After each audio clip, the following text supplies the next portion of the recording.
afternoon, and welcome to the 6th flight test of Starship. It is currently 3:25 p.m. Central Time at Starbase, Texas, and it has been just 40 days since our last launch of the world's biggest rocket. We're targeting our first afternoon Starship liftoff just 34 minutes from now, and that will occur at 4 p.m. Central Time. Now, this timing will bring us daylight views of the ship splashing down on the other side of the world. I'm Kate Tice, Senior Quality Systems Engineering Manager here at SpaceX. And I'm Jesse Anderson, a Senior Structures Engineering Manager, and we are joining you live from SpaceX Hawthorne. On Flight 5, we promised you maximum excitement, and Starship delivered in what had to be one of the most memorable moments in my time here at SpaceX. Same. Like so many of you, we were in utter shock as we watched that historic booster catch unfold, and we're back today to try and do it all over again. As Kate mentioned, it's been just over a month since Flight 5, making this our quickest turnaround yet between Starship flight tests. Our ultimate goal is to get that turnaround time down to hours. Following Flight 5, the SpaceX team went to work, immediately implementing lessons learned into the vehicle and tower's hardware and software systems for Flight 6. This is what rapid iteration looks like. We gather real data from these test flights and turn around and fly again as soon as possible. This is the process that is bringing us the rapidly reusable Starship that will soon be taking us to the Moon and Mars. Flight 5 proved that we can safely bring the booster back to the launch tower, which is a key factor in driving rapid reusability, and land ship with a high-precision splashdown in the Indian Ocean. We'll be taking you through today's test objectives in just a moment, but first, let's check in with Dan, who is on the ground just a few miles from the pad at Starbase with the best views. How's it going, Dan? Hey, Jesse, it's going fantastic. I got a couple hundred of my best friends out here ready to watch this launch and hopefully another catch today. But welcome everybody back to Starbase for another Starship launch. I'm Dan Hewitt. Got Launch Control Center right behind me, tower just about 6 miles over that shoulder. It has been a pretty quiet countdown. Not a lot of chatter on the loops right now as we are into prop load, and we are counting down to the very top of our window at 4 p.m. Central Time, so just about 32 minutes from now. Right now, the range is projected to be clear by then. We've got our assets out there making sure land, air, sea, everything around the launch pad and then our flight path are clear before we give the final go to liftoff today. We got through the weather poll. Everything was looking great. A little breezy today, but well within our constraints for both launch and catch criteria. And as you can tell, we're loading propellant onboard the vehicle. You can see those white frost lines starting to tick up as we're putting the cryogenic, the liquid methane, and liquid oxygen out to both of those vehicles. The ship prop load started at about T-minus 49 minutes, and then the booster followed just a couple minutes after at about T-minus 41. We're almost halfway full on ship, just about a third on booster. Those are both going to continue until we're about 3 minutes, 20 seconds before liftoff on ship. And then the booster is going to close out at about 2 minutes and 50 seconds. So we pretty much we're loading up right to that last possible minute, keeping it as dense and cold as possible, and then getting off the launch pad. The countdown startup sequence, everything will look very familiar if you watched Flight 5, assuming you did. But you're going to see the engines start to ignite at about 3 seconds before liftoff. They're going to start up in 3 different groups. First, those center 13, then 15 of that outer ring, and then those final 5, bringing all 33 Raptors online. After that, we'll see about a second later, and then it'll lift off, so a couple seconds from first light until motion. As usual, we can hold at T-minus 40 seconds if we have any last-minute issues to clear, anything with the range, anything that triggers on the vehicle. And if we pass T-minus 10 seconds, the deflector fires, and then we scrub, then we're done for the day for at least 24 hours. But weather is fantastic, light breeze, no clouds in the sky, not tracking any hardware constraints to launch today. If we're not able to get off the pad, though, we've got opportunities throughout the week, could be 24 to 48 hours later. But everything looking great. I'm excited to be able to see another one of these get off the pad. Check back in with everybody in just a couple of minutes. Back over to Jesse and Kate. Awesome. Thanks, Dan. Now, you could see those 2 towers in the back there in the distance at Starbase. Starbase is really coming along just as rapidly as Starship itself. That second launch tower will be coming online next year, and it will allow us to increase our flight cadence and test even more frequently. And just a few kilometers away from the 2 towers, our cutting-edge 1 million square foot Star Factory is nearing completion with the goal of producing hundreds of ships a year. Yeah. that might sound crazy, and that's because it is. If you can imagine a future where we are flying and catching a fleet of boosters, which is the lower portion of the vehicle, that fleet is actually pretty small compared to the potentially hundreds of ships, the uppermost portion of Starship, that will be flying in that future vision. Yeah, exactly, Kate. Those ships will be staying in space for long-duration missions to go to the moon or Mars, or become tankers for refueling, or any number of other uses. But the boosters will come back and turn around to launch the next ship. So in order to hit that production cadence of hundreds per year, we're rapidly building out Star Factory, which is our Starship production facility in Texas. And views of that Star Factory there. Now, this place allows us to move system integration work earlier in the build process, which means more efficiency, higher quality, and ultimately faster production. Starbase is an incredible place to be right now. There really is nowhere else in the world like it. You know, hint, hint, nudge, nudge. Now, what you might be hinting at is the good news is we are hiring. If you love what you're seeing, check out our openings at Starbase. On the engineering side, we're looking for vehicle design engineers across structures, propulsion, and integration. And if you're a hands-on tech, we're looking for integration technicians and welders that can help us hit our goal of building a Starship every 8 hours. And to do that, we need builders. Yeah, we're definitely going to need a lot of builders to get that down to just 8 hours. Right? Now, beyond that, in order to keep Starbase growing, we have all kinds of roles, from baristas to HVAC technicians to EMTs. So chances are, if you're looking, we have a place for you. Visit spacex.com/careers to see all of our openings. Every role is critical to the future of Starship. With Starbase growing faster than ever, we can't do it without you. This place is where our future is being built, and that is a future that we are all very excited about.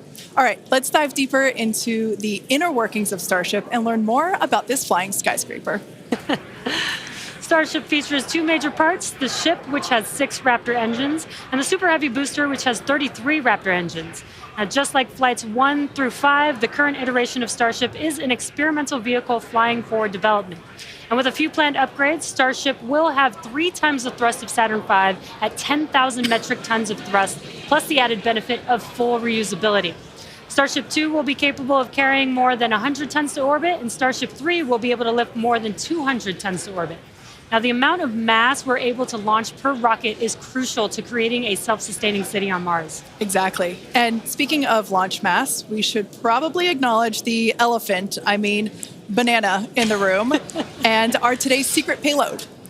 Okay, so 2 things here. The first is, remember on Flight 5, we had a giant Mechazilla decal where the banana is today. And there you can see that on your screen. Now, that decal is 3 feet tall, which might be hard to tell looking at it on the ship right there, which is why we have a full-scale reproduction of that decal here with us so that you can see the size compared to humans. Yeah, it is bigger than you think it is. Like Jesse said, it's 3 feet high, and this is full scale, just like the one that was on Flight 5. Now, it is hard to follow Mechazilla, but I do have one better. Bananas have been used for quick visual comparisons for quite some time, and our teammates thought it was time to bring the venerated yellow fruit to Starship. Today, we're flying Starship's first ever physical payload, which is, as you might have guessed, is a banana. That's a live view inside Starship, and if you look closely, you can see our stuffed banana payload, which is doubling as today's zero gravity or zero-G indicator. And while this payload will remain inside the vehicle at all times and will not be deployed today, it did give us a chance to do a test run of payload approval processes with the FAA. And that's something that we're hoping to do next year if we start flying our first Starlink satellites on Starship. Godspeed, banana. Some additional size for context. You can see on your screen a Starlink Mini next to a banana for scale. And to get an even better sense of how big Starship is, let's take the average size banana next to the average size human, which is about 2 meters high. Towering over our average human is the length of the Millennium Falcon, which comes in at 35 meters. Our Falcon 9 rocket with the payload fairing attached is double the size of the Millennium Falcon at 70 meters, and nearly twice the size of that is the fully integrated Starship at 121 meters tall. The ship is about 50 meters, and the Super Heavy booster alone stands 71 meters tall. And we do have plans to make the ship and booster even taller in the future. And yeah, it might be hard to imagine that because it's pretty big already. Now, Starship's first stage has a diameter roughly 2.5 times that of Falcon 9, and as you can see on your screen, with 33 much larger Raptor engines. I love this view. This is looking up at the aft end of Starship there at the engine bay. Now, moving up the rocket, the ship features 6 Raptor engines, 3 sea levels, and 3 vacuum engines, which are optimized to operate in the vacuum of space. The ship is designed for vertical takeoff and landing on any hard surface, like the surface of the moon, for example. This ship is also outfitted with 4 flaps to help aerodynamically control the vehicle's attitude during atmospheric flight and enable a precision landing. To reach full reusability, the ship must survive re-entry not just once, but multiple times. It took the teams at SpaceX about 3 years to develop the heat shield on Starship, and development for improvements is still ongoing. The ship's heat shield is composed of thousands of hexagonal ceramic tiles designed to insulate the vehicle during atmospheric entry, where temperatures can be as high as 2,600 degrees Fahrenheit or over 1,400 degrees Celsius. The tiles are something we iterate on every flight test as we build towards a heat shield requiring no refurbishment between flights to unlock rapid reuse. And the teams have actually already begun testing the heat shield tiles in environments simulating Mars atmospheric entry conditions, which we'll see more of in just a few minutes. You know, slightly different than coming back to Earth. Just slightly different. And in between the first and second stages is our hot stage, which we saw in action on flights 2, 3, 4, and 5. So let's recap that last flight to understand what we accomplished and how that's changing for today's flight. On October 13th, Starship successfully lifted off at 7:25 a.m. Central Time from Starbase, Texas. A gorgeous sunrise ascent that was fairly quickly followed by the hot stage separation maneuver, which we see here, as well as on multiple previous Starship flights. The booster then performed a flip maneuver, boostback burn, and then we jettisoned that hot stage, which you see there. The booster then performed its boostback burn, which brought it back on a trajectory to the launch tower, back to the Gulf Coast. We can see here the booster descending through the Earth's atmosphere. It broke the sound barrier again as it was coming back through. Those Raptor engines relit, and then the moment that made us all lose our minds, the booster came back for a successful first ever catch by the chopstick arms back at the exact same launch tower that it launched from. It was insane. As you can see, we all went bananas. And you did too, probably. Thousands of distinct vehicle and pad criteria had to be met, and thanks to the tireless work of the entire Starship team, we succeeded on that first attempt. And while that all was happening, ship was continuing to coast towards the Indian Ocean. It executed an excellent coast, made its way down through re-entry, relit its engines, did that flip maneuver, relit its engines for landing burn, and then splashed down into the Indian Ocean. Now that whole flight test concluded, that splashdown 1 hour, 5 minutes, and 40 seconds after launch. Starship's 5th flight test was one of our most ambitious yet, and as we work to demonstrate techniques fundamental to Starship and Super Heavy's fully and rapidly reusable design. And I think I speak for all of us when I say that seeing the catch for the first time was an extraordinary moment for the entire SpaceX team. We've seen a lot of wild firsts here, but that was truly an epic moment in time. Yeah, we're not forgetting that anytime soon. It's certainly one in the history books. Now, today's mission profile is very similar to Flight 5, but there are some differences that we've incorporated as we prepare for future reuse. About 20 minutes from now, Super Heavy will ignite its 33 Raptor engines and lift off from Starbase.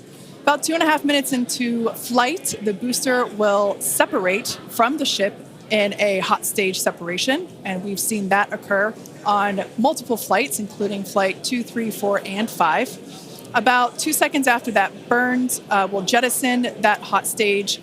The booster will perform its flip and boostback maneuver. And we will once again look to return the booster to the launch site for a catch by the tower's chopstick arms. And once again, we will only attempt that if both the booster and tower are healthy after launch. We were successful last time, but we should emphasize that this process is still very new. And this is still just a test, so success is very far from guaranteed today. It's always a possibility that we'll lose the vehicle. It's a contingency that we always plan for. Yeah, exactly. Now, while the booster is doing its job, the ship's 6 engines will remain lit for a few minutes before shutting down and then going into the coast phase. The ship will coast for a total of about 40 minutes or so, reaching a peak altitude of approximately 213 kilometers. Now, one additional objective for this flight during coast is an in-space burn using one of ship's Raptor engines. Doing a burn while in space will build confidence that we can do deorbit burns, which is a key capability for upcoming orbital missions. Now, after the coast phase, the ship will attempt a controlled re-entry, and if ship makes it all the way down, we'll once again perform a flip and landing burn before splashing down in the Indian Ocean. Yeah. Now, there are some notable changes to our entry plans for this flight, and they will intentionally push the ship to, and very likely beyond its limits. This includes several thermal protection upgrades and operational changes as we prepare for future ship catch and reuse. Today's flight test will also test new secondary thermal protection materials, and entire sections of the heat shield has actually been removed in certain areas. And on top of all of that, we're going to fly the ship at an aggressive angle of attack once it's moving slower than the speed of sound. Now, this means we'll be flying nose down instead of our usual belly flop orientation during final descent. This will no doubt stress the limits of the flap's ability to maintain control, but it will be a chance to get real flight data on what our limits actually are. So, to put it as bluntly as possible, do not be surprised if this is not a smooth flight to splashdown today. We are intentionally looking for how far we can push and discover the vehicle's true limits as we plan for future ship return and catch. And even though ship recovery is not expected today, the telemetry and data we receive all the way to the end is what we're looking for and what will help us get to a rapidly reusable Starship of the future. Now, just like Flight 5, one of our objectives for Flight 6 is attempting to return the booster to the launch site to be caught by the tower. The booster for this flight has upgrades to add redundancy across its propulsion system, increase the structural, as well as increasing the structural strength in a few spots. We've also implemented a few changes across both ship and tower to try and speed up the post-catch timeline. Returning vehicles to the launch site leverages the same hardware that we use for stacking ahead of flight, making our infrastructure multi-purpose. And in order for us to achieve that rapid reusability that we keep talking about, we need a quick turnaround. And you can't get much faster than returning the launch vehicle right back there to where it needs to launch from again. Exactly. In this video, you can see our original render of booster catch alongside the actual footage of catch from Flight 5. This video is just mind-blowing to see the predicted versus reality. And just like the last flight for today's booster catch, there are thousands of criteria that need to be met in order to proceed with catch. Automated checks have to indicate we have a healthy booster and a healthy tower, and the flight director must issue a manual command which is informed by manual checks from the flight control team.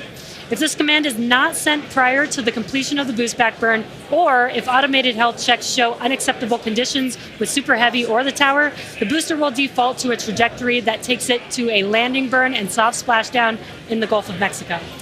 I remember when we first heard the call out that tower was go for catch on Flight 5, and wow, I still get goosebumps when I think about that moment.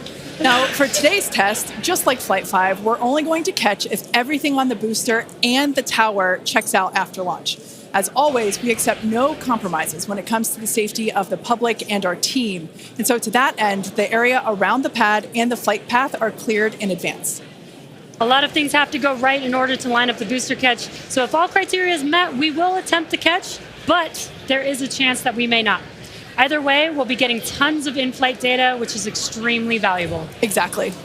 That first catch was pretty epic, though. So like you, we'll be keeping our hopes high to see another one this afternoon. Now, Dan, you got to see it in person last time. Are you mentally prepared for a possible round two? I mean, probably not. That was pretty hands down the coolest thing I've ever seen. And the fact that we're going to do that every time now breaks my brain a little bit, but it was absolutely incredible. One of the unique aspects with Super Heavy coming back is it does generate a sonic boom. This is something commonly associated with reusable spacecraft. It's coming in faster than the speed of sound and then slowing down. It creates that pressure wave that builds up, and then when it reaches you on the ground, that rapid change in pressure is that quick thunderclap sound that you hear. Now, generally, the only effect is that thunderclap sound, but if you're not expecting it, it's definitely going to get your attention, and we were able to hear it last time. The impact of, or how loud it is, changes pretty dramatically. And in this video, you can see as we were descending, and there was kind of that quick triple pop that you heard. Now, that was picked up from closer to the pad. Most people at our distance and further away, you're only going to hear one or two as they're happening kind of so on top of each other that it might just sound like one big bang.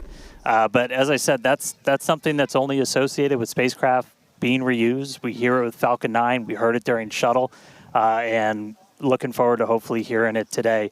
Just a quick status check, though. We're about 85% full on ship, almost 2/3 of the way full on booster, continuing to count down about 13 and a half minutes, a little under that, until we lift off today. But still looking good. I'll check back in with you guys in a few minutes. Back over to Jesse and Kate. Thanks, Dan. Yeah, I think Dan said it really well when it really does hurt the brain to think that this is going to be the norm, that this is just the beginning. Every one of these flights is a step closer to a fully operational Starship that will take us beyond Earth orbit. And with our pace of rapid iteration here, the Moon and Mars are not nearly as far in the future as you may think. In fact, we're planning to send Starships to Mars as soon as 2026.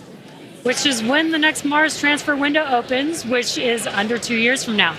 Now, you might be familiar with the Starlink logo, which you see there on your screen. It's an iconic representation of the Mars transfer orbit, also called the home and transfer orbit. This transfer window, or the time between the time when Earth and Mars are closest to each other, opens every 26 months and is only open for about 2 to 3 months at a time for a vehicle with Starship's power. Lining up a launch to Mars is similar to how we launched to the International Space Station, where we timed the launches to match the station's orbit. If we didn't do this, we would need more propellant and more time to get there. So the first opportunity we have to fly Starships to Mars, we plan to go for it. These first flight tests to Mars will be uncrewed and will test the reliability of landing in tech. If those landings go well, the first crewed flights will soon follow after that. Right now, our flight tests are focused on proving out reusability of both Super Heavy and Starship. In 2025, we'll continue that focus while also potentially flying our first Starlink missions and demonstrate capabilities central to our role in taking astronauts to the Moon as part of NASA's Artemis program. Starship will be used to land astronauts on the lunar surface on NASA's Artemis 3 mission, which will put the first humans on the Moon since 1972. One key capability will be the ability to refuel Starship on orbit, which you can see there on your screen, with a Starship prop tanker docked with a fuel depot. Next year, we're planning to test this capability by launching 2 Starships and having them meet up to transfer tons of cryogenic propellants. Now, when the time comes to land on the Moon, Starship will link up with NASA's Orion spacecraft in lunar orbit, where astronauts will transfer over for their descent. Now, once on the lunar surface, they'll ride the elevator down in their Axiom EMU spacesuits from Axiom Space and leave the first footprints on the Moon in more than half a century, kickstarting humanity's mission to establish a sustainable presence there. And coming soon to a moon base alpha near you, Starship Enterprise Edition. That is so exciting, and all the advancements that are going to come in order to enable all of that. Now, our rapid iterative development approach has been the basis for all of SpaceX's major innovative advancements, including Falcon, Dragon, and Starlink. Today, we're testing hardware and systems, and we need to know how they perform under the most extreme conditions. And what's more extreme than the flight environment? We'd much rather find the bugs and limits now during testing than later on when there's more on the line. And to reiterate, while we do determine an acceptable level of technical risk on our vehicle and pad to learn as fast as possible, we accept no compromises when it comes to the safety of the public or our team. So all that to say, this is only the 6th of many future flight tests of Starship before it becomes fully operational. And we tend to do our testing out in the open, just like today.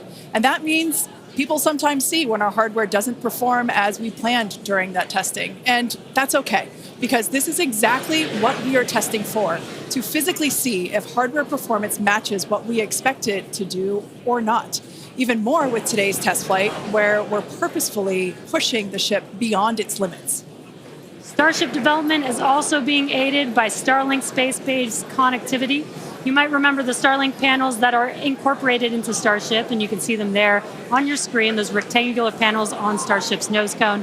Starlink brings us the epic views in space and on re-entry, and also helps deliver us critical flight data engineers need to continue development. Yeah, Starlink continues to help us push the limits in space in the short term by providing great views and real-time data on our next few flights, particularly through re-entry, which spaceflight veterans know that is historically a period of blackout for all communications within spaceflight. Outside of Starship, Starlink has helped people across the globe, particularly in rural and remote areas that have been underserved by traditional broadband internet. Yeah, and soon Starship will deploy our next generation Starlink satellites, which will continue to increase our capability to connect even more people with high-speed internet all around the world and beyond. Now, as we continue to prepare for our next several flight tests, we recently performed a cryo-proof test of the Starship for Flight 7, our first operation with the vehicle debuting a number of major milestones. The ship has been stretched to make room for larger propellant tanks, increasing the propellant capacity from 1,200 tons to 1,500 tons.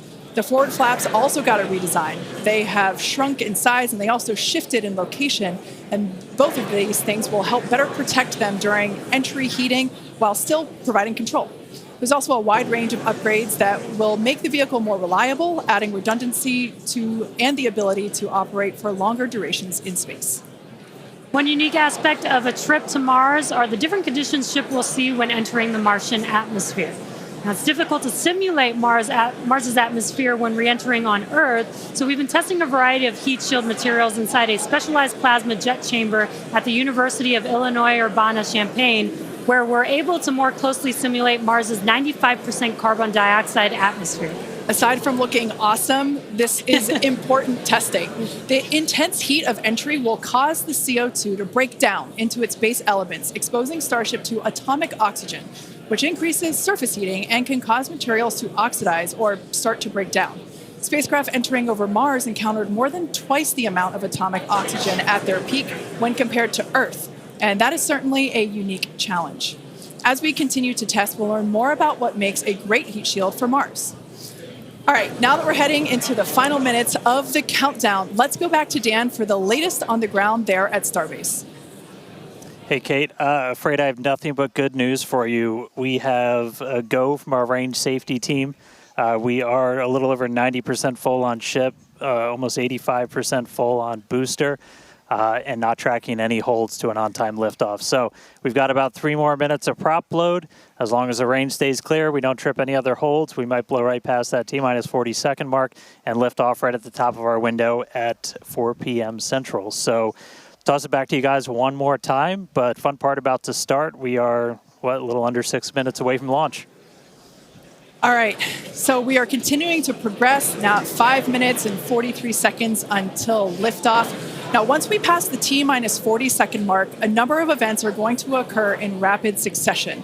The ground spin and ignition systems will come up to flight pressure, and the ship will go on to internal power. And then after that, the quick disconnect, or what we call the QD arm lockout, is removed in preparation for retraction shortly after T0. And once we pass the T-minus 40-second mark, we still have the ability to recycle the count under certain conditions back to T-minus 40 seconds, and then hold there to assess what happened and if we can proceed again to T0. Exactly. However, once the water for the deflector system begins flowing at T-minus 10 seconds, any issue after that would be an automatic scrub for the day, as the teams would need to refill the deflector's water tanks as well as the propellant storage tanks over at the tank farm before we're able to make another attempt. Now, it is just so unbelievable that it's just been only a little over a month, and we are just a few minutes away from Flight 6. The crowd here is building up. We've got a much larger crowd here than when we were launching at 4 or 5 in the morning. Yep. Out here. So very exciting to have an afternoon launch to have all the employees here. Exactly. Now, just as a reminder, that T-minus 40-second hold, if we opt to use it, everything is still potentially go for launch. So nothing to be worried about there. At that point, basically up until T-minus 40 seconds, all aborts are just holds. This would allow the team to wait for final checkouts to assess propellant levels, engines, avionics, vehicle pressurization, range, weather. Occasionally we've had shrimp boats lingering in the past, but that doesn't sound like that is the case today. Yeah, not today. No shrimp boats, which is great. Everything so far is looking good. We're getting really excited here, just a few minutes away. We're going to go back, send it over to Dan in Starbase. How's it going, Dan? It is still going great, just coming up on about 3.5 minutes away, so we should be done with our prop load on ship momentarily. Then about 30 seconds later, we'll close out on booster. Our flight control team on board, or in the building just behind me, not on board. Some of them might wish they were on board. Flight control team in the building behind me, they're going to have a lot of work to do right after we lift off, as we still have a lot of manual checks that happen on the tower prior to the flight director, who's going to be Tristan Pierce again today, giving a manual command to bring the booster back to the launch site. And the tower did just incredibly well on the last flight. We didn't lose any of our required redundancy for a catch, and so we're hoping to see that again today. A lot of the team, really putting armor on the tower, making all of those things work, played a huge role in making that catch possible, and looking forward to hopefully seeing that happen again. And of course, sending our first payload to space. You can see the banana. It's very tightly secured, but I assure you it does have some room to float around. So once we're in a zero gravity environment, we should see our first Starship zero gravity indicator putting on a little bit of a show. And that's looking right in. That's where we're going to have Starlinks. That's our PEZ deployer. So getting its ride to space. So coming up on about 2.5 minutes, we are closing out on all of our prop load. Just heard that our fill drains are starting to close, so that means we're no longer going to be flowing propellant into the booster and the ship. We're going to do what's called pushbacks. So all of that propellant in the ground systems is going to get pushed back to the tanks, clear out everything around the pad right before we light those 33 engines and take off. Just quick reminder, you're going to see fire start at the bottom. You're going to see the deflector start at about 10 seconds before launch. Lots of water to help dissipate all that heat, all that sound. And then the engine's starting up in 3 different groups. And then about a second after T0, we should see liftoff. About 2.5 minutes into the flight, a little bit longer, we'll see hot staging. And that's when we're going to be listening really close on those loops to see if we're going to be bringing the booster back for a catch today. Do always want to caution, it's never a guarantee. We've done this once. We'll see if we do it again. We're only going to do it if the booster and the tower are looking really good before we attempt to bring it back here. But coming up on a minute, not tracking any holds on the board right now. So as long as we don't have any last second things, which do happen. All right, flight director just confirmed T-minus 1 minute.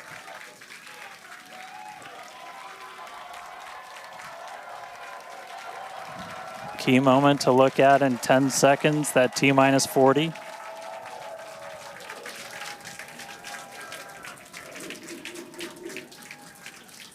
And we flew right through that.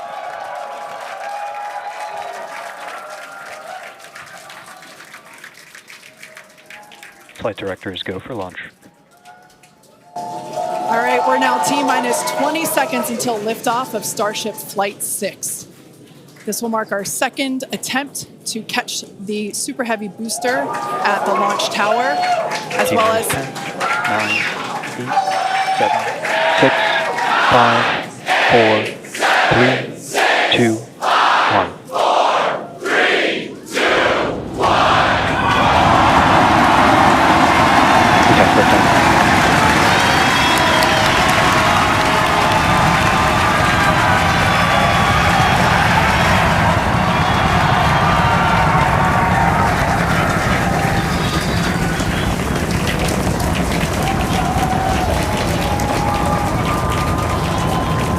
Vehicle is pitching downrange. Booster Raptor, chamber pressure nominal.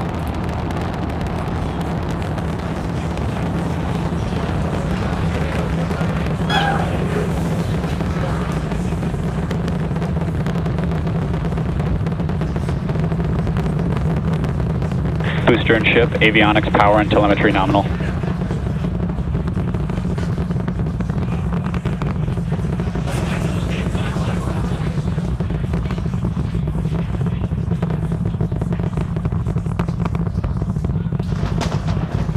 All right, we're just a little over a minute maximum into flight. dynamic pressure. We're about 6 miles away, so all the sound's still hitting us here. Hearing good call outs that power telemetry nominal, that's flying straight and true. We do see all 33 Raptor engines lit up on telemetry screens. At this point, we've passed through that point of maximum aerodynamic pressure, that max Q. Now coming up in just a little over a minute from now is going to be hot staging. So we're going to see the 6 engines on the ship ignite while still attached to the booster. Just before that, we'll see all but 3 center engines on the booster shut down. In what we call MECO, it's most engines cut off instead of main engine. And so while we continue to watch it go up, a lot of our flight controllers looking at all the systems around the tower. Again, we have to send a manual command. Just about 30 seconds away from hot staging.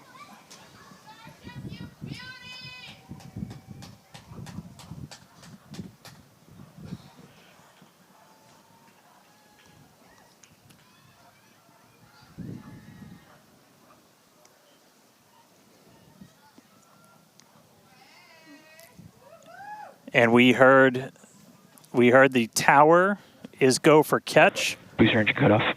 The return flag is set for true. Ship engine start up. Stage separation. All right, hot staging confirmed. Booster 6 out of boost 6 back lit on the ship. Booster boost back going. We heard that we are go for catch.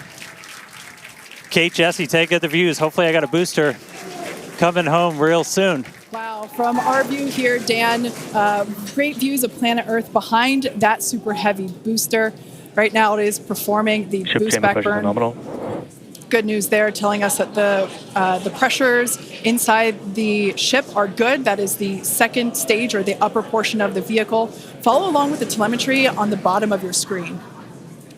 Yeah, booster is currently, super heavy, is currently in its boost back burn. This boost back burn, Avionics, power, and telemetry nominal. this boost back burn lasts just a little bit over a minute. So we've got a little, approximately 30 seconds left.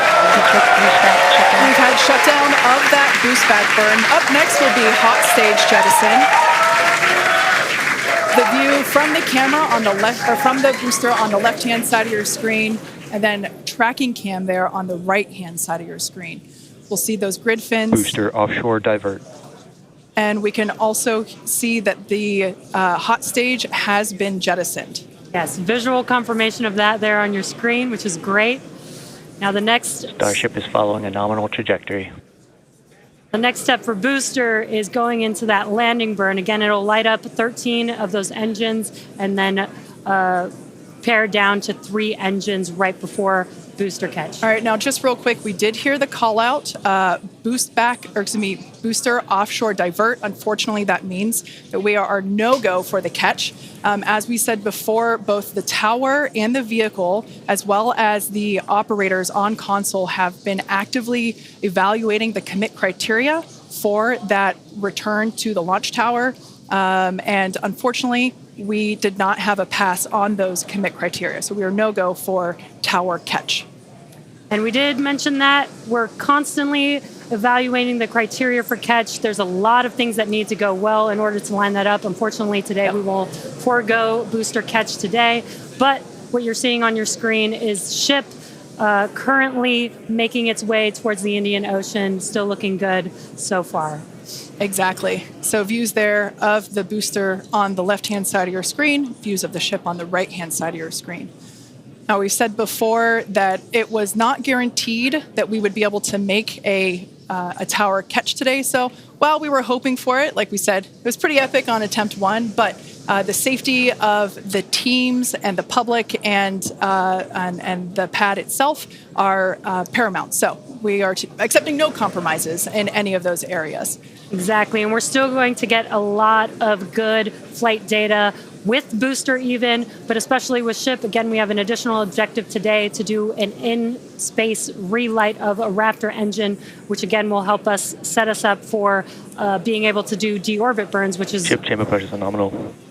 which is important for orbital flights. And what you're seeing on your screen is a view from Super Heavy as it's making its way back down to Earth. Yeah, once again, we are attempting an offshore landing of the Super Heavy booster. So we have seen this before, and it is still very fun to watching it come down for a soft splashdown off the Gulf Coast of Texas. We can see it there re-entering. We saw earlier those grid fins. There are 4 hypersonic grid fins. Or we can see that the landing burn has begun on the Super Heavy booster. And same pattern, 13 engines will light, gone down to 3 just as we expected. And what an incredible view of splashdown that we got today of Super Heavy. Yeah, I'm sure the buoy cam views will be pretty awesome once again. So we'd like to confirm a water landing once again for the Super Heavy booster. Congrats to the SpaceX team for making that milestone as well. Now, ship continues to look good. We can see that it is, while all of that was happening, the crowd here in Hawthorne continuing to react to all these amazing views that we're getting. The next milestone is... Starship is in terminal guidance. Great news there. Starship terminal guidance, referring to what we see here on our screen, the upper stage, at about 8 minutes, 35 seconds or so, we have ship engine cutoff, which will be the cutoff of the Raptor engines.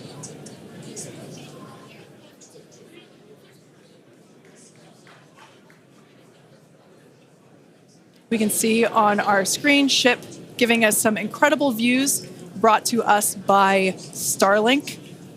This view is also very interesting because we can see basically the receding tile line that we referred to earlier, where we mentioned we have removed a number of heat shield tiles in order to test out and push the envelope on the ship and demonstrate what its capabilities are. Ship engine cutoff.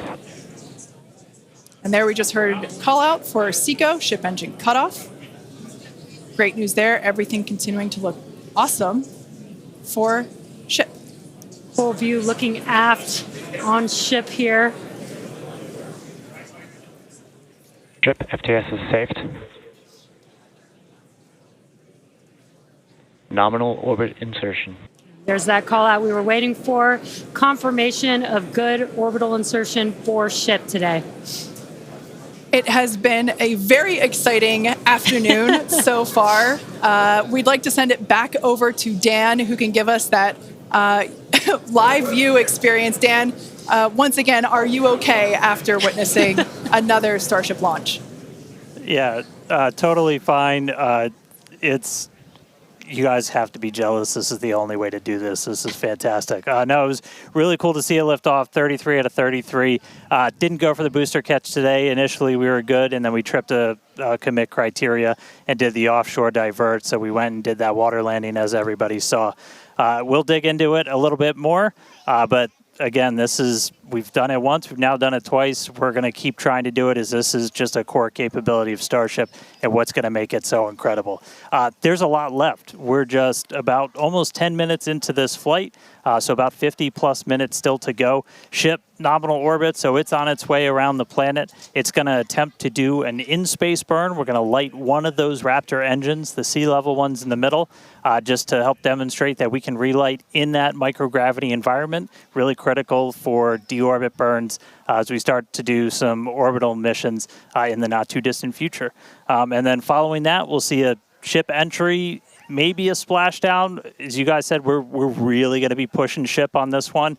We're pretty much intentionally putting it in places where we expect it might not do so great, and all that's to try and help us learn, see if we were a little too conservative, and then maybe that opens up more capability for when we start catching them. But I'll check back in with everybody in a little bit. I'm going to tune in and watch the ship fly around planet Earth, and hopefully we see it re-entering in the not-too-distant future. Back over to you guys. Thanks, Dan.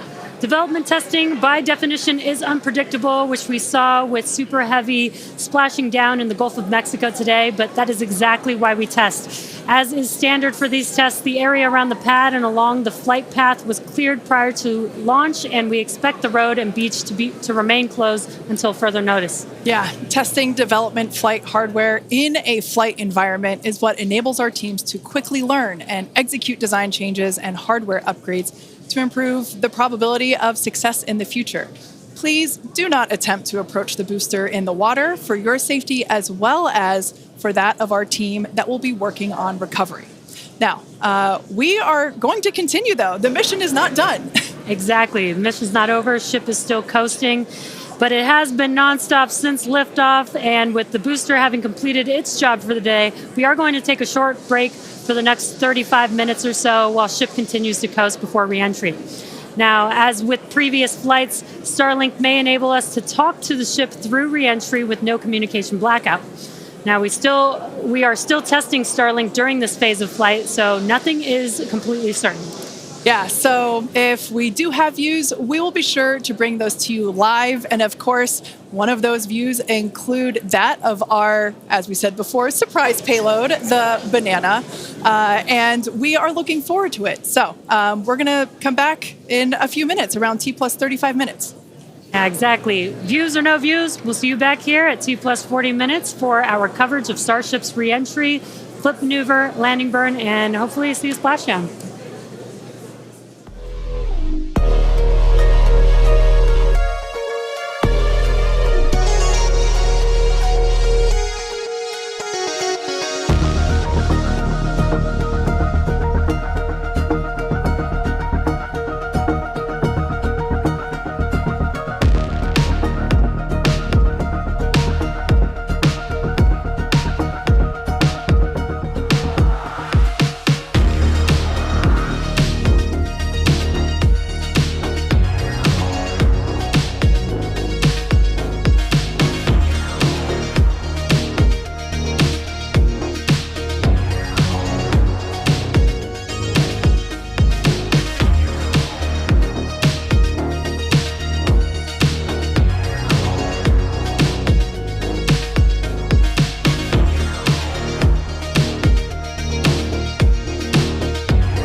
just about 35 minutes into today's flight test, continuing to get some live views from Starship itself as it continues to make its way around the globe. We are coming up on what we will hopefully see is our in-space relight demonstration. This will be firing up one of those 3 sea level Raptors on the very aft end of the ship and essentially reigniting it while we're in that microgravity environment in Earth orbit. We had attempted this once previously on Flight 3, but ended up skipping it when we had some attitude control issues with the ship. And we are on the dark side of the planet right now, so views are going to be a little bit dark, but hopefully we see some engine light come on as we do this relight test. This is a pretty critical capability for doing deorbit burns. This is not a deorbit burn.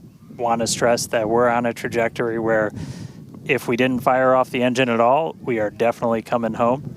Ooh, seeing some thunderstorms down on the ground. That's pretty cool. But this is not a deorbit burn. If we didn't fire this engine, we're on a intentional suborbital trajectory. So no matter what, we're coming in over the Indian Ocean. Firing off the engine does change your exact splashdown point a little bit, but we've got this keep out zone across the entire Indian Ocean that we made sure was clear ahead of flight, and we continue to monitor during. But we're going to aim for that and hopefully see this relight test coming on in about a minute. It's just going to be one of these engines, and it uses what's called the header tank, so these small spherical tanks in the very top of Starship up in the nose cone. They don't require nearly as much gas to pressurize as your main tank, so they're really useful for any in-orbit maneuvers and then for landing burns. So if we make it to a landing burn, today we'll be using them for that as well. So we should be coming up in just about the next minute. It should be under a minute now away from that expected ship burn.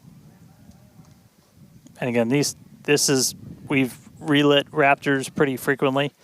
We just did it with the landing burn and that boostback burn on the booster, and we've done it on ship landing burns. We just haven't done it in this microgravity environment where your propellant management and a lot of other things are different as you're not weighed down by the force of Earth's gravity.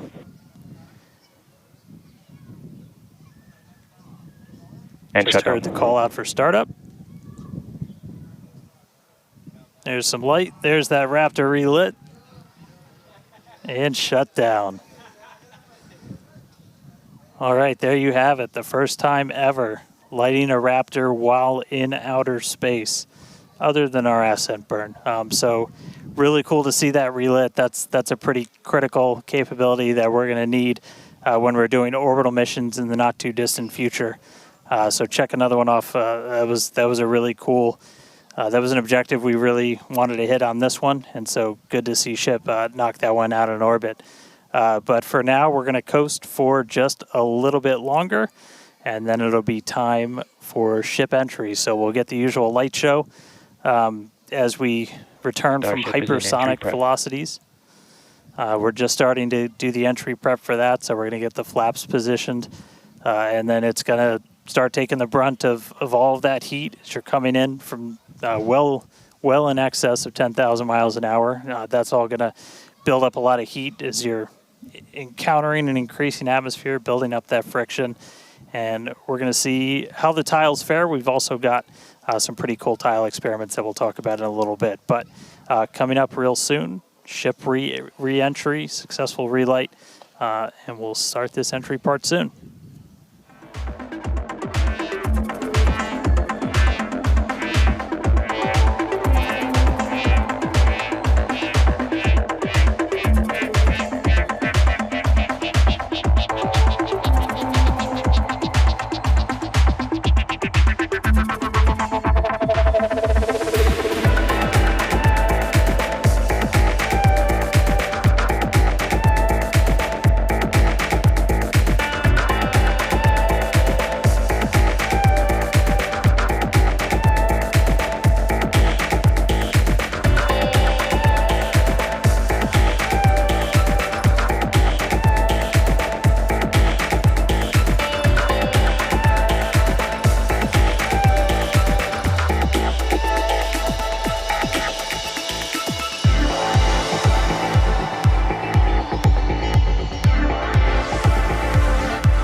Starship is at 100 kilometers altitude, good attitude for atmospheric entry.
Welcome back to Starship's 6th test flight.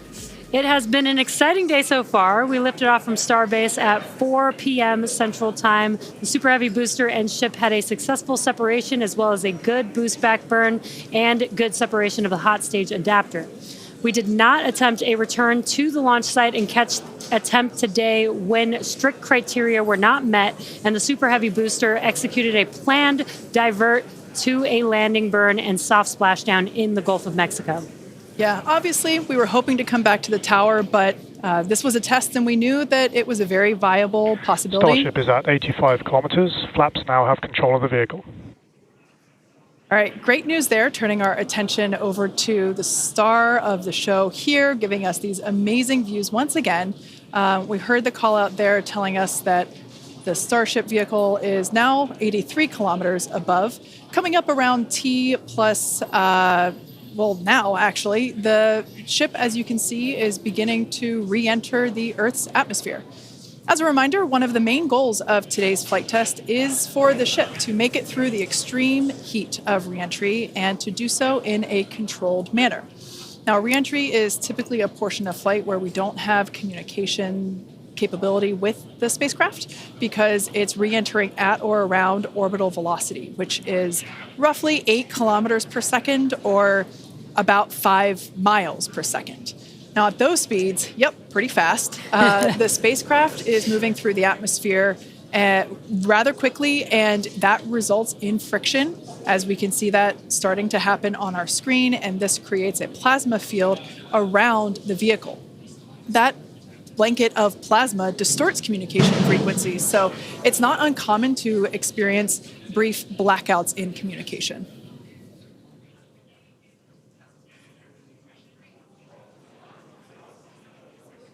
Starship is approaching the peak heating phase of entry.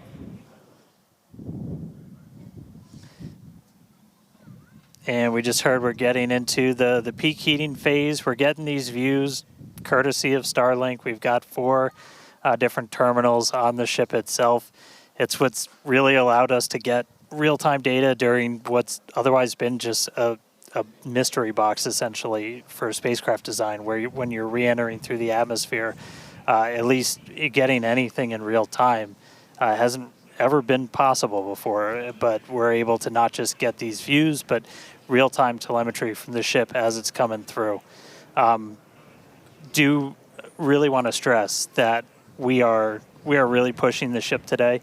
The heat shield is not in the same configuration as it was last flight, where we had a team of ship techs do just an otherworldly task, replacing the entire heat shield, thousands of tiles, installing a backup ablative, and that pretty much set us up to do a pinpoint landing on Flight 5.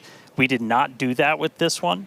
We have some backup in those really sensitive areas around the flat, but this is an older generation heat shield. And knowing we weren't going to do that, we even went and removed some extra tiles. There are some missing tiles on the nose cone where we're testing some backups. There are some steel-covered tiles in a couple of different spots.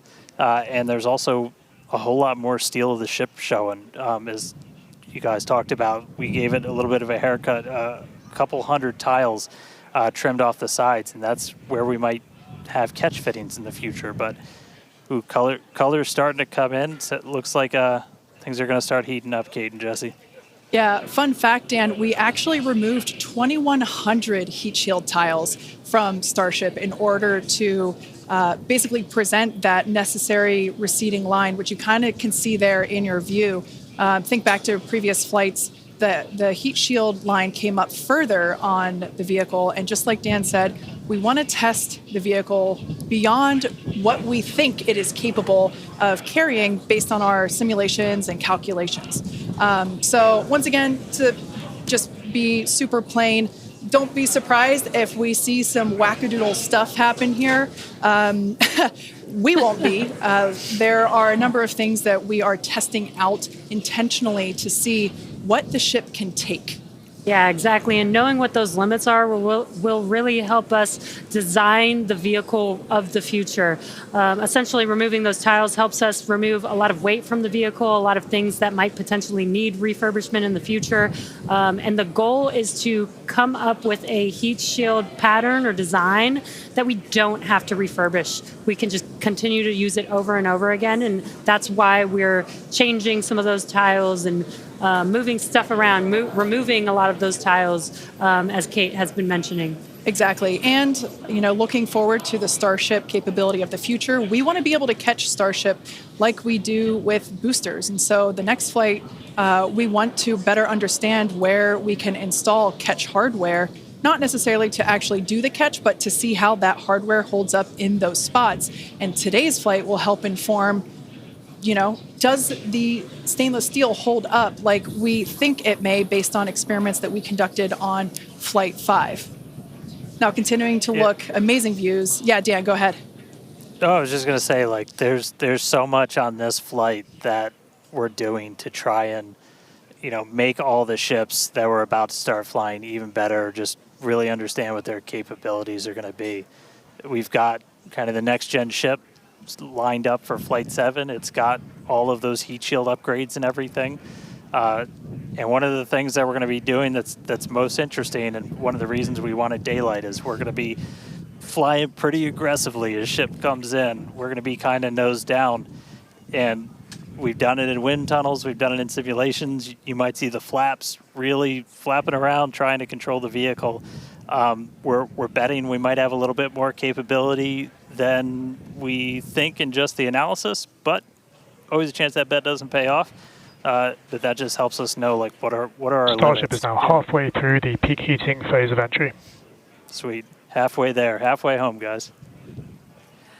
Yeah, and if you guys, again, can follow along with the altitude and the speed of ship as it's making its way back down to Earth, bottom right-hand corner of your screen, speed is still going really, really fast. Again, as it gets closer to Earth, we'll see that altitude drop a little bit faster. It's kind of dropping pretty slow right now. And again, as we get closer and closer to literally the surface of the water, then we'll start to see that speed pick up. And if we can make it through this re-entry, we will attempt to do that flip maneuver once again and splash down in the ocean. Exactly. Like we've been saying, we are testing beyond the perceived limits of the vehicle. We want to go learn more about the ship, and this is a great opportunity to do that. So really pushing the flight hardware in a flight environment to help inform these future designs. As we've mentioned, it has a different heat shield. This heat shield is not the same generation as what we flew last time. This one is one generation older. So we are also testing out new secondary thermal protection materials. So basically, like, if the heat shield isn't in this one spot, can this other material protect the metal is the thinking there. Also, checking of the ship's structural strength in those areas where we're looking to add that ship catch hardware just to see if it survives entry. So yeah, as we've been saying, we've done a lot of calculations and simulations. This view right here is super cool. This is looking out from the aft engine bay, basically at the bottom of Starship. Then on the center left-hand panel, if you will, we have one of the forward Starship flaps, so one of the flaps located at the top of the vehicle. Underneath that is one of the aft end flaps, like the one that we see in the main picture there on the right-hand side of your screen. Now, these views as the vehicle continues to enter the Earth's atmosphere, drawing a crowd once again here at SpaceX and Hawthorne as folks tune in as the mission continues on. Now, the next event that we have coming up, we should hear the call out that the vehicle is transonic around T plus 1 hour and 2 minutes or so. That means that the vehicle is traveling near the speed of sound. We say near the speed of sound because there are certain parts of the vehicle where airflow is going faster and other parts where it's going slower. So it kind of teeters there on the brink of the speed of sound. So once we have equal flow on all parts, then we'll hear it's subsonic. Yeah, and almost real quick, almost a reverse of, I'm sorry, Jesse, almost a reverse of before. We see the Earth starting to come into view. We've got sunrise there over the Indian Ocean. So this is going to look different from any of the re-entries we've had before. And it was specifically so, like, we get as much daylight as possible to see how ship does this.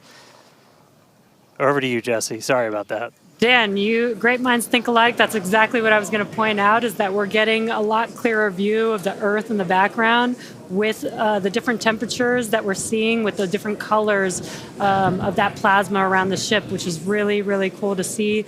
Again, We are pushing the limits of ship today, but so far everything is looking pretty nominal.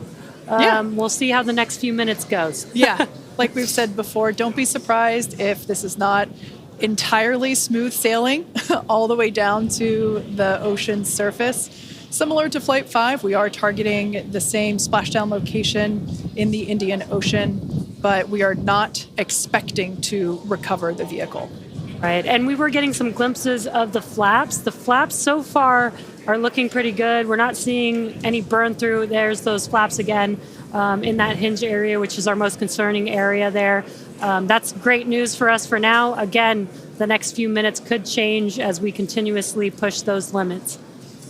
Yeah, once we slow down a little bit, once we're subsonic essentially, so I think that's about 1,200 kilometers an hour.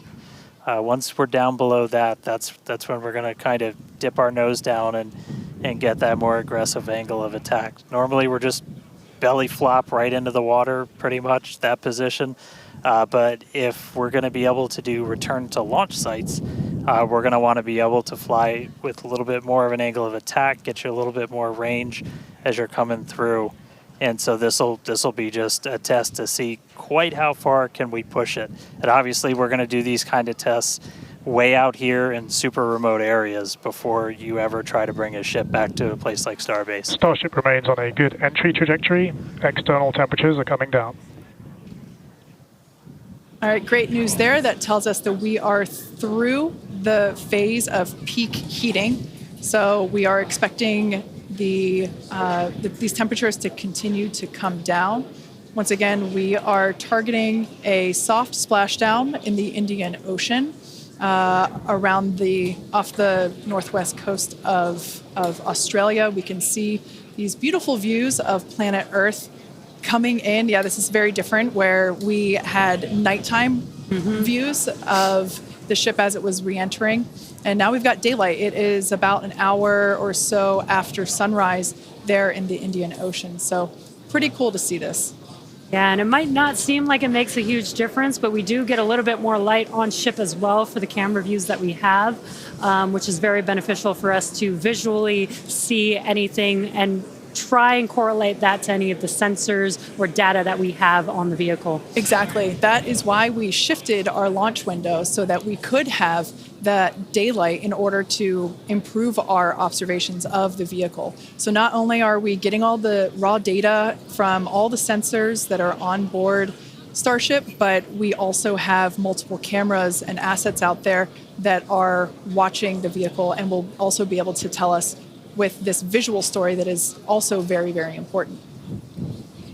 And as we get down a little bit lower, the Raptor engines are in their chill phase right now, so just essentially getting them primed to turn on. We're going to use those 3 center engines to do a landing flip and then a landing burn. So we'll come down kind of in that slightly pointed down belly flop and then fire off those engines to flip us around and then do that final landing burn. That should be coming up in just under 5 minutes from now.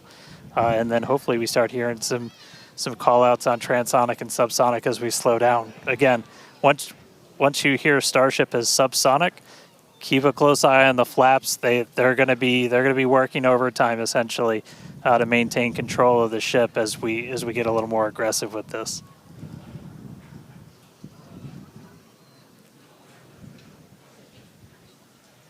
We can see that we are beginning... Starship has passed maximum entry dynamic pressure. All right, great call out there. But we can see on this view here that we do have some heating there on that looks like one of the forward flaps on Starship. This is to be expected. We knew that the vehicle would perform differently than what we had seen on Flight 5. This is actually really good data because it tells us what parts of the vehicle at this, what will soon be a higher angle of attack once we drop down below the speed of sound. We'll have a higher angle of attack, meaning we're going to be flying nose down, basically. So yeah, this is good news, but we can actually, looks like that heating is starting to cool off there. Yeah, it's a little burn through. Again, it is important to note when we start seeing that through the ship's descent as well. So like Kate was saying, we're getting some really good data here. It looks like the other flaps are doing a little better than the one that has a little burn through, which is some good news. Again, constantly watching. We've got a couple minutes until we're expecting to make it all the way back down to Earth. Exactly. And like we said before, we are not expecting to recover the ship, although that would be great. It'd be a nice bonus if it happened, but it's not really in our expectations today. We really want to push the hardware, as we've been saying, but really the telemetry and the data and the video that we receive all the way to the end is truly what we're looking for and will help inform the future designs of this vehicle. We can see some flap movement as the camera is moving around. That's what you're seeing there is the flaps adjusting. And we have a camera on one of the flaps there. This is the view that you're seeing there.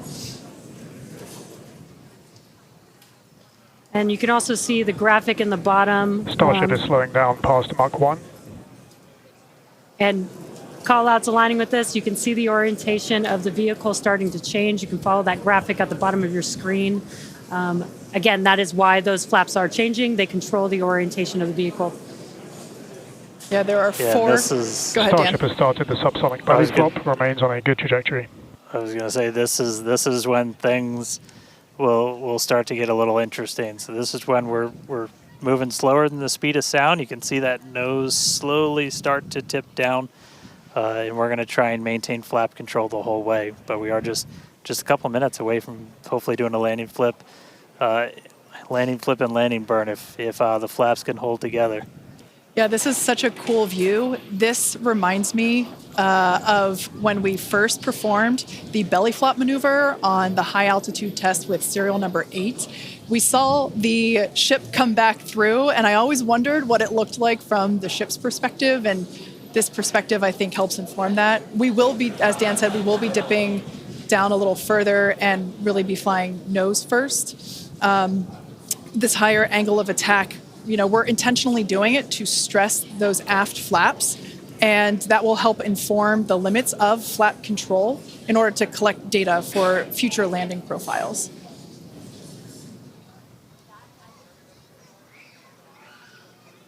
I mean, we're looking good so far. We've just got about 5 kilometers in altitude to go.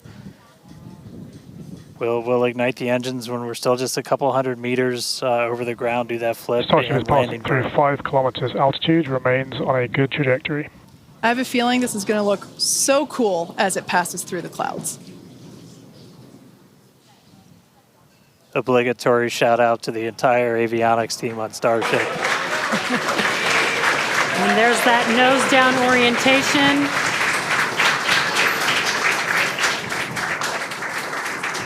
Now the Raptor engines will relight and help flip the booster back up. This is a more severe flip given the orientation. The engines will shut down prior to the vehicle making impact with the water. Our ship is doing great so far. There's those engines relighting. What a great reorientation by Starship. Wow. All 3 down to 2 into the water. Starship is landed. Wow. And we have ship splashed down in the Indian Ocean. Some awesome buoy cam action here. Daylight views. Incredible. We really pushed the limits on ship and it made it all the way back down to Earth. I am shocked, to be honest. I think many folks are. The fact that it survived all the way through while flying a lesser gen heat shield is just absolutely incredible. And turns out the vehicle had more capability than our calculations predicted. And that is why we test like we fly. Exactly why we do that. And those views were absolutely incredible to watch. because of Starlink, we were able to get the views all the way down, as well as the buoys, seeing ship touchdown in daylight. So cool, so cool.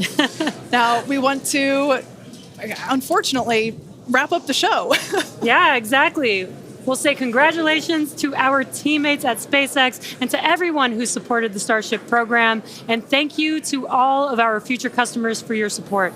We'd also like to thank the people of Cameron County, Texas, as well as the Coast Guard, the Federal Aviation Administration, the Government of Mexico, and the Australian Space Agency.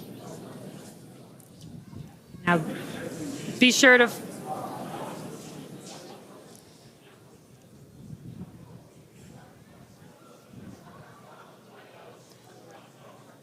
Hey guys, I could take it from here. That was just incredible to see that splashdown. As you said, thanks to everybody that took such a huge part in this. Everybody here at Starbase that's worked on this program, just really pouring your lives into it. Great to see another booster lift off. We'll catch it the next time. Great to see ship in the water.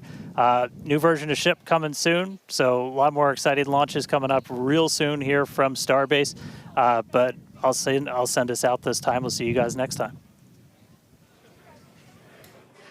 Awesome. Thanks, Dan. Be sure to follow SpaceX on X for updates and more exciting views that we weren't able to feature on today's broadcast. I'm sure there will be plenty of those. Now, thanks to all of you for tuning in, and we'll see you next time.